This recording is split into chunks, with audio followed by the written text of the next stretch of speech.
குழந்தைகளிடம் இன்றைக்கு பழகக்கூடிய தாய்மார்கள், பெற்றோர்கள் அவங்கள வந்து எப்படி ஹேண்டில் பண்ணுறதுன்னு தெரியல. அந்த மனோ தத்துவம், அந்த சைக்காலஜி குழந்தைகளிடம் எவ்வாறு அவர்களுக்கு, ஏனென்றால் இன்றைக்கு கல்வி சுமை அவர்கள் மீது அதிகமாக இருக்கின்ற காரணத்தினால், பள்ளிகள் சிபிஎஸ்சி பள்ளிகள் அதிகமாக வந்துவிட்ட காரணத்தினால் அவர்களுக்கு மீது அந்த கல்வியினுடைய சுமை அதிகமாக இருக்கிறது. அவர்களை எப்படி ஹேண்டில் பண்ணுறதுன்ட்டு இன்றைக்கு பல பேரண்ட்ஸுக்கு தெரியல. அதன் சம்மந்தமாக techniques how to increase the memory in studies என்ற ஒரு தலைப்பில் அந்த குழந்தைகளுக்கு தன்னுடைய மெமரி பவரை எப்படி இன்க்ரீஸ் பண்ணுறது, அவங்கள எப்படி ஹேண்டில் பண்ணுறது சில விஷயங்களை நான் உங்களோடு பகிர்ந்து கொள்ள ஆசைப்படுகிறேன். முதலில் இருந்த குழந்தைங்களுக்கு ஒரு விஷயத்தை சொல்லுங்கள். என்னென்னா, ஹோம்ஒர்க் இருக்கோ இல்லையோ சில நன்னெறி ஒழுக்கங்களை நீங்கள் அவர்களுக்கு போதித்து கொண்டே வர வேண்டும். அவங்க ஸ்கூலுக்கு போகிறதுக்கு முன்னாடியே இதை வந்து நீங்கள் ஆரம்பித்து விட வேண்டும். ஏனென்றால் எழுதுவது மட்டும்தான் ஹோம்ஒர்க் அப்படின்னு சொல்லிட்டு குழந்தைங்க நினைக்கிறாங்க. அது மட்டும் இல்லை, படிப்பதும் மிக முக்கியமான விஷயம். வாழ்க்கையில் படிப்பது வந்து ரொம்ப முக்கியமான விஷயம் என்பதை நீங்கள் அவர்களுக்கு சொல்ல வேண்டும். அவர்களுக்கு முன்னால் நீங்களும் உட்கார்ந்து படிக்கின்ற அந்த பழக்கத்தை ஏற்படுத்தி கொள்ள வேண்டும். அப்பொழுது தான் அதை பார்க்கும்போது குழந்தைகள் அதை அப்சர்வ் பண்ணி தன்னை எடுத்துப்பாங்க. அடுத்ததாக, குழந்தைகள் படிக்கிறதுக்கு உட்காரும்போது எந்த ஒரு டிஸ்டர்பன்ஸும் இருக்கக்கூடாது. உதாரணத்துக்கு வந்து டிவி பார்த்துக்கிட்டு படிக்கிறது, மியூசிக் கேட்டுக்கிட்டு படிக்கிறது, இதெல்லாம் வந்து வேலைக்கு ஆகாது. ஆகவே குழந்தைகளுக்கு நீங்கள் சொல்ல வேண்டிய விஷயம், ஏதாவது ஒரு வேலையை செய்யும்போது அந்த வேலையில் மட்டும் நீ கவனமாக இருந்து கொண்டு செய்ய வேண்டும் என்று அவர்களுக்கு சொல்ல வேண்டும். அவர்களை உட்கார வைக்கக்கூடிய இடம் பெட்ரூமோ அல்லது பெட் மேலேயோ அல்லது வந்து டைனிங் ஹால் மேலேயோ வந்து உட்கார வைக்காமல், அவங்களுக்குன்ட்டு ஒரு செப்பரேட், படிப்பதற்குன்ட்டு ஒரு தனியான ஒரு இடம் நீங்கள் வந்து அவர்களுக்கு கொடுக்கணும். குறிப்பாக அதுக்கு ஒரு டேபிள், ஒரு சேர் இருந்தால் ரொம்ப நல்லது. இல்லாத பட்சத்தில் டிவி எல்லாம் ஆஃப் செய்து விட்டு, சின்ன வீடாக இருக்கா, பாயை போட்டுட்டு அவங்கள வந்து உட்கார வைங்க. குறிப்பாக சுவற்றை பார்த்தவாறு உட்கார வைங்க. ஜன்னலை பார்த்தவாரோ இல்லை வேறு எங்கேயாவது வேடிக்கைகள் நடக்கக்கூடிய இடங்களை பார்த்தவாறு ஃபோக்கஸ் பண்ணுற மாதிரி அவங்கள உட்கார வைக்காதீங்க. உட்காரும்போது அவங்க மனசில் என்னன்னா, இந்த இடம் எனக்கு, நான் இந்த இடத்துல வந்து உட்காந்தா நான் படிக்கிறதுக்கு ஆரம்பிக்கணும் அப்படிங்கிற அந்த சைக்காலஜி வந்து அவங்களுக்கு வந்துடணும் அந்த குழந்தைங்களுக்கு. ஆகவே அதை நீங்கள் அவர்களுக்கு தெரியப்படுத்த வேண்டும். ஒரு சப்ஜெக்டை எடுத்து படிக்க உட்காரும்போது அதுக்கு தேவையான அனைத்து டூல்ஸ், பென்சில், பேனா, அதுக்கு சம்மந்தமான நோட் புக்ஸ், அடிக்குறிப்புகள் எல்லாத்தையும் ஒரே நேரத்தில் எடுத்து வந்து உட்கார வைங்க. இல்லைன்னா குழந்தை என்ன பண்ணும், நான் பேனா எடுக்க போகிறேன், நான் பென்சில் எடுக்க போகிறேன்னு சொல்லிட்டு அடிக்கடி போயிடும். ஆகவே இதனை நீங்கள் புரிந்து கொள்ள வேண்டும். அடுத்ததாக, வயது ப்ளஸ் ஒரு 3 நிமிடம் தான் குழந்தை வந்து கவனம் செலுத்தும். இதை எல்லா பெற்றோர்களும் தன்னுடைய உள்ளத்தில் பதிய வைக்க வேண்டும். உங்களுக்கு 1 மணி நேரம் இருக்குது ஃப்ரீயான்றதுக்காக அந்த குழந்தைய 1 மணி நேரம் வச்சு டார்ச்சர் பண்ணிங்கன்னா அந்த குழந்தை படிக்காது. Age plus 3 minutes. உதாரணத்துக்கு ஒரு 5 வயது குழந்தை இருக்குதுன்னா அதனால் வந்து ஒரு 8 நிமிஷத்துக்கு மேலே கவனம் செலுத்த முடியாது, ஒரு இடத்துல உட்கார முடியாது. அதை எழுந்து என்ன பண்ணோம், போவோம் வரோம், இது மாதிரி செய்யும். அப்போ அந்த நேரத்தில் வந்து நீங்கள் வந்து அவங்கள தண்ணி போய் குடிச்சிட்டு வரலாம், இல்லை பாத்ரூமுக்கு போயிட்டு வா அப்படிங்கிறத நீங்கள் வந்து அவங்கள வந்து அனுமதிக்கலாம். அல்லது வந்து ஏதாவது ஒரு பேச்சை வந்து அவங்ககிட்ட பேசி, சில பேச்சுகளை கொடுத்து அவங்ககிட்ட பேசி நீங்கள் ஏதாவது ஒரு சந்தோஷமான விஷயங்களை அவர்களிடம் நீங்கள் வந்து பேசலாம். இது வந்து ஒரு 2 நிமிடம் தான் இருக்கணும். திரும்பவும் பேக் டு அந்த சப்ஜெக்ட்டுக்கு வந்து நீங்கள் வந்துடணும். இது ஒன்று. எப்பொழுதும் ஒரு குழந்தைங்களுக்கு ஒரு சப்ஜெக்ட் எடுக்கிறீங்க, அதில் ஒரு 10 சாப்டர் இருக்குன்னா கடினமான அந்த விஷயத்தை ஃபஸ்ட்டு நீங்கள் வந்து சொல்லுங்கள். குறிப்பாக எல்லாம் என்ன சொல்லுவாங்க, எளிமையானதை ஃபஸ்ட்டு சொல்லி கொடுத்துட்டு கடினமானதை வந்து கடைசியில் படிக்க. இது தவறு. சைக்காலஜியில் என்ன சொல்கிறாங்கன்னா, கடினமானதை ஃபஸ்ட்டு வந்து அவங்களுக்கு சொல்லிக் கொடுங்க, ஈஸியானது வந்து நீங்கள் வந்து லாஸ்ட்டில் சொல்லிக் கொடுங்க. ஏன்னா ஈஸியானது நீங்கள் சொல்லிவிட்டு கடினமானது சொன்னீங்கன்னா அவங்க டென்ஷனாக இருப்பாங்க, டென்ஷன் ஆகிடுவாங்க. பரீட்சையில் எழுதும்போது முன்னாடி படித்ததையும் அவங்க வந்து மறந்துடுவாங்க. அதனால் வந்து நீங்கள் கடினமானதை ஃபஸ்ட்டு சொல்லி கொடுத்துட்டு ஈஸியாக உள்ளதை வந்து லாஸ்ட்டில் வந்து நீங்கள் சொல்லிக் கொடுங்க. புரிந்து படிக்க வேண்டும் என்பதை குழந்தைகளுக்கு நீங்கள் சொல்லிக் கொடுங்க. ஒரு விஷயத்தை படிக்கிறீங்க, அதை அப்சர்வ் பண்ணி இதனால் இதை நான் எப்படி புரிஞ்சுக்கிட்டேன் அப்படிங்கிறத வந்து குழந்தைங்களுக்கு அவங்களுடைய வாயால் வந்து இன்ட்ராக்ட் பண்ணி சொல்லுங்கள். இது எனக்கு புரிஞ்சிருக்கு அப்படின்னு நீங்கள் சொல்லலாம். அவங்க புரிந்து வைத்திருக்கிற அந்த விஷயம் சரியாக இருந்தால் அவங்கள வந்து நீங்கள் அப்ரிஷியேட் பண்ணுங்கள். இல்லையா, சில விஷயங்களை இப்படியும் வரலாம் அப்படின்னு சொல்லிட்டு நீங்கள் அவங்களுக்கு சொல்லிக் கொடுக்கணும்.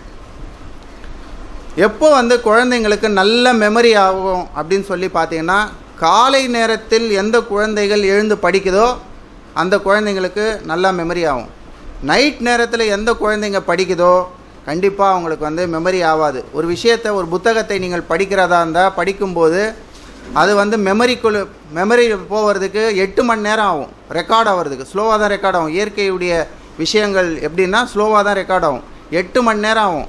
ஆனால் இங்கே வந்து எப்படி ஆகுதுன்னா, நைட்டில் தான் அம்மாக்கள் என்ன பண்ணுறாங்கன்னா, அவங்களுக்கு ஃப்ளாஸ்கில் காஃபி எல்லாமே ரெடி பண்ணி வச்சுட்டு டிஃபனு பூஸ்ட்டு அதுன்னு சொல்லிட்டு நைட்லாம் படிப்பா அப்படின்றாங்க. நீங்கள் படிச்சுட்டு அப்படியே தூங்கிட்டீங்கன்னா எப்படி ரெக்கார்ட் ஆகும்? ரெக்கார்ட் ஆகாது. ஆகவே நீங்கள் படிச்சுட்டு ஒரு 8 மணி நேரம் நீங்கள் வந்து முழிப்போடு இருந்தால்தான் அந்த விஷயம் வந்து உங்களுக்கு ரெக்கார்ட் ஆகும், மைண்டில் வந்து செட் ஆகும். அப்புறமா வந்து நீங்கள் அந்த வந்து ப்ராசஸ் பண்ணலாம். நீங்கள் படிச்சுட்டு தூங்கிட்டிங்கன்னா காலைல எழுந்திங்கன்னா எல்லாமே மறந்துவிடும். ஆகவே இதனை பெற்றோர்களாகிய நீங்கள் கவனத்தில் கொள்ள வேண்டும். ஆகவே இரவு நேரத்தில் படிப்பதை விட விடிகாலையில் படிப்பது, ஆழ்ந்து படிப்பது தான் மிகவும் நிறந்தது. படிக்கின்ற புத்தகத்தை அப்படியே மகப் செய்யாமல் அதை புரிந்து படிக்கக்கூடிய ஒரு விஷயத்தை நீங்கள் வந்து குழந்தைகளுக்கு சொல்லிக் கொடுக்கணும். ஏன் வந்து விடிய காலையில் சொல்கிறேன் அப்படின்னா, தூக்கம் நைட்டில் வந்ததுன்னா தயவு செஞ்சு குழந்தைங்களை தூங்கிட சொல்லுங்கள். அவங்கள நைட்டெல்லாம் படிக்க சொல்லி நீங்கள் டார்ச்சர் பண்ண, தூங்கிட்டால் நல்லது. காலையில் ஏஞ்சிக்க சொல்லுங்கள். 3:30 மணியா 4 மணியா அந்த மாதிரி நேரத்தில் வந்து நீங்கள் ஏன் காலையில் சொல்கிறேன்னா, அனைத்து உயிர்களும் பார்த்திங்கன்னா அந்த விடியற் காலையில் வருகின்ற அந்த சூரிய வெப்பத்தை தன்னுடைய உடம்பிலே வாங்கி கொள்ளும். மனிதனை தவிர மற்ற பறவைகள், விலங்குகள் எல்லாமே பார்த்திங்கன்னா செய்யும். உலகத்தில் கண்டுபிடிக்கப்பட்ட 98% கண்டுபிடிப்புகள் காலை நேரத்தில் தான் கண்டுபிடிக்கப்பட்டன. 2வது பாயிண்ட். 3வது பாயிண்ட், காலையில் வந்து பார்த்திங்கன்னா எல்லாமே பாசிட்டிவாக இருக்கும். உங்கள் மூளை வந்து ஃப்ரெஷ்ஷாக இருக்கும். நீங்கள் பார்த்தீங்கன்னா இறைவன் என்ன சொல்கிறான்? தஹஜ்ஜுத் தொழுவும் போது என்ன சொல்கிறான் இறைவன்? நான் முதல் வானத்தில் வந்து நிற்கிறேன், என்னுடைய அடியான் கேட்கக்கூடிய அனைத்து விஷயங்களையும் நாம் அங்கீகரிக்கிறேன். Positive approach. பார்த்தீங்கன்னா அது பாசிட்டிவ் அப்ரோச். அடுத்தது பார்த்தீங்கன்னா ரசூலுல்லாஹ் என்ன சொல்கிறாரு? இந்த உலகத்தில் உள்ள அனைத்து செல்வங்களையும் விட ஃபஜர் தொழுகைக்கு முன்னால் தொழுகின்ற அந்த சுன்னத் அது முக்கியமானது என்று சொல்கிறார். இதுவும் வந்து ஒரு பாசிட்டிவ் அப்ரோச். உலகத்தில் உள்ள அனைத்து செல்வங்களையும் விட அது முக்கியமானது என்று சொல்கிறார். அதுவும் பாசிட்டிவ் அப்ரோச். அடுத்தது இறைவன் என்ன சொல்கிறான்? எவர் ஃபஜர் தொழுகை தொழுகிறாரோ அவருடைய ரிசக்கை நான், அந்த பொறுப்பை, அந்த ரிசக்குக்கான பொறுப்பை நான் ஏற்றுக்கொள்கிறேன். பாருங்கள், இதுவும் பாசிட்டிவ் அப்ரோச். எல்லாமே வந்து காலையில் வந்து பார்த்திங்கன்னா உங்களுக்கு பாசிட்டிவாக தான் இருக்கும். அப்போது மைண்டும் உங்களுக்கு பாசிட்டிவாக தான் இருக்கும். ஆகவே எடுத்தவுடன் நீங்கள் வந்து அதனால தான் சொல்லுவாங்க, இஸ்ரேல் போன்ற நாடுகள்லாம் பார்த்திங்கன்னா காலையில் குழந்தைகளுக்கு நியூஸ் பேப்பரே பார்க்காதீங்க, நியூஸ் சேனல் காமிக்காதீங்கன்றாங்க. காரணம் என்ன?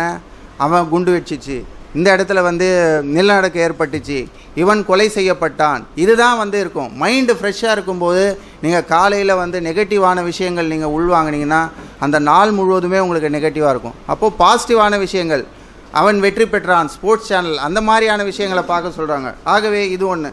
அடுத்ததாக சாப்பிடக்கூடிய உணவுகளில் வெண்டைக்காயை வந்து நீங்கள் அதிகமாக கொடுக்கணும். இயற்கை பாஸ்பரஸ் இருப்பதுனால அதில் வந்து நீங்கள் அவங்களுக்கு வந்து இந்த பூஸ்ட்டு, ஹார்லிக்ஸ் இதெல்லாம் வந்து சும்மா விளம்பரங்களில் வரக்கூடிய அந்த விஷயங்களை நீங்கள் தவிர்த்து கொள்ளுங்கள். வல்லாரை கீரையை வந்து அதிகமாக கொடு. மெமரி ப்ளஸில் இதுதான் இருக்குது. ஆகவே நீங்கள் வல்லாரை கீரையை வந்து அதிகமாக குழந்தைகளுக்கு கொடுக்கலாம். துவா ஸ்லீப்புன்னு சொல்லி இருக்குது குழந்தைகளுக்கு. துவா ஸ்லீப்னா நீங்கள் உங்களுக்கு தெரிந்த குர்ஆனுடைய வசனங்களை 2 கைகளில் வந்து ஓதி நீங்கள் வந்து குழந்தையுடைய நடுத்தலையிலே வைத்து அவங்களை தூங்க வைக்க வேண்டும். வாரத்தில் ஒரு நாள் இதை செய்யுங்க, இல்லை மாதத்தில் ஒரு நாளாவது செய்யுங்க. அந்த குழந்தையுடைய மெமரி பவர் எப்படி இன்க்ரீஸ் ஆகுறதுங்கிட்டு நீங்களே கண்கூடாக பார்க்கலாம். ஆகவே நீங்கள் இதை செய்ய வேண்டும். ஆகவே இந்த விஷயம் அடுத்ததாக எந்த விஷயம் பிடிச்சிருக்குதோ அதுதான் வந்து குழந்தைகளுக்கு வந்து குழந்தைகள் அதை தான் செய்யும். எந்த விஷயம் அவங்களுக்கு பிடிச்சிருக்கோ அதுதான் மெமரியிலையும் ஏறும். ஆகவே இதையும் நீங்கள் வந்து அந்த குழந்தைகளுக்கு பொறுமையாக சொல்லிக் கொடுக்க வேண்டும் என்று சொல்லிக்கொண்டு, கடைசியாக புத்தகத்தை எப்படி குழந்தைகள்கிட்ட பாதுகாப்பது என்பதையும் நீங்கள் சொல்லிவிட வேண்டும். அதை தொடர்ந்து படிச்சிடுறேன். புத்தகத்தை வந்து அதிகமாக பிரிக்க சொல்லாதீங்க குழந்தைங்களை. இப்படிலாம் ரொட்டேட் பண்ணுவாங்களே அது மாதிரி சொல்லாதீங்க. பிரித்தபடியே கவிழ்த்து வைக்க வேண்டாம் என்று சொல்லாதீங்க. மூளைகளை மடிக்க வேண்டாம் என்று சொல்லாதீங்க. மடித்து வைக்கிறாங்க, மூளையெல்லாம் மடித்து, அதெல்லாம் வேண்டாம் அப்படின்னு சொல்லுங்கள். தூக்கம் வரும்போது எடுத்து வைக்க மறக்காதீர்கள். தலையணையாக ஒருபோதும் உங்களுடைய புத்தகங்களை நீங்கள் வந்து வைத்து கொள்ளாதீர்கள். ஆளின் மீதோ பூமியின் மீதோ அந்த புத்தகத்தை அடிக்கக்கூடாது. ஆளின் மீதோ கோவத்தில் குழந்தைங்க மேலே புத்தகத்தை தூக்கி அடிக்கிறது, இல்லை பூமியில் தூக்கி படிக்க மாட்டானே அப்படின்னு சொல்லிட்டு அடிக்கிறது.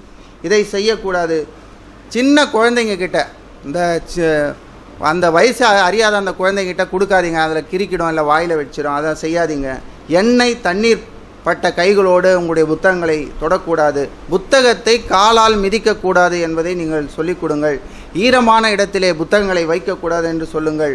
குறிப்புகளை பென்சிலில் மார்க் பண்ண சொல்லி நீங்கள் கொடுங்க. கடைசியாக புத்தகத்தை படிப்பதற்கு முன் ரப்பி ஜிட்னி இல்மா அப்படி என்று சொல்லி அந்த புத்தகத்தை நெஞ்சோடு அணைத்து கொள்ளக்கூடிய ஒரு பழக்கத்தை குழந்தைகளுக்கு ஏற்படுத்தி கொள்ளுங்கள். நிறைய மதரசாக்கள்லாம் இதை செய்கிறாங்க, பார்க்குறோம் இல்லையா? ஓதுவாங்க, அதுக்கப்புறம் இப்படி வாயை வச்சு ஊதிப்பாங்க நெஞ்சில். அந்த புத்தகத்தை நெஞ்சோடு அணைத்து கொள்ள நீங்கள் சொல்லிக் கொடுங்கள். அவ்வாறு சொல்லும்போது அந்த புத்தகம் அவர்களை நண்பனாக கருத தொடங்கும். அதனால் அந்த புத்தகத்தின் கருத்துக்கள் சுலபமாக மூளையில் பதியும். இதெல்லாம் முன்னோர்கள் செய்த விஷயங்கள். இன்றைக்கெல்லாம் அறிவில்லாத விஷயங்களாக பலர் சொல்கிறாங்க. அப்படி இல்லை, எல்லா விஷயங்களும் அப்படி இல்லை. சில விஷயங்களை நம் முன்னோர்கள் செய்ததை நீங்கள் அவர்களுக்கு சொல்லிக் கொடுக்கக்கூடிய ஒரு நல்ல நண்பனாக இருந்து உங்கள் குழந்தைகளுக்கு ஒரு வழிகாட்டக்கூடியவர்களாக நீங்கள் இருக்க வேண்டும். குறிப்பாக இஸ்லாமிய கதைகளை அவர்களுக்கு அவ்வப்போது சொல்லி அவர்களை நன்னெறிப்படுத்தக்கூடியவர்களாக, இந்த நாட்டுக்கு சேவை செய்யக்கூடியவர்களாக நீங்கள் உருவாக்க வேண்டும் என்று சொல்லி, இந்த வாய்ப்பை கொடுத்த இறைவனுக்கும், இந்த கருத்துக்களிலே ஏதாவது தவறுகள் இருந்தால் அதனை இறைவன் மன்னித்து நல்ல விஷயங்களை மக்கள் மனதிலே பதிய வைக்கக்கூடியவனாக என்னை ஆக்கி அருள்வானாக என்று சொல்லிக்கொண்டு எனது உரையை முடித்துக் கொள்கிறேன். வாஹிரு தாவானா அல்ஹம்துலில்லாஹி ரப்பில் ஆலமீன்.